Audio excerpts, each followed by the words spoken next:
کوئی مصیبت نازل نہیں ہوتی مگر اللہ کے حکم سے، اور جو شخص اللہ پر ایمان لاتا ہے وہ اس کے دل کو ہدایت دیتا ہے، اور اللہ ہر چیز سے باخبر ہے۔ اور اللہ کی اطاعت کرو اور اس کے رسول کی اطاعت کرو، بس اگر تم منہ پھیر لوگے تو ہمارے پیغمبر کے ذمے تو صرف پیغام کا کھول کھول کر پہنچا دینا ہے۔ اللہ جو معبود برحق ہے، اس کے سوا کوئی عبادت کے لائق نہیں، تو مومنوں کو چاہیے کہ اللہ ہی پر بھروسہ رکھیں۔ مومنوں، تمہاری بیویوں اور اولاد میں سے بعض تمہارے دشمن بھی ہیں، سو ان سے بچتے رہو،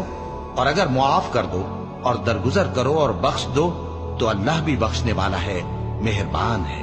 تمہارا مال اور تمہاری اولاد تو آزمائش ہے، اور اللہ کے ہاں بڑا اجر ہے، سو جہاں تک ہو سکے اللہ سے ڈرو اور اس کے احکام کو سنو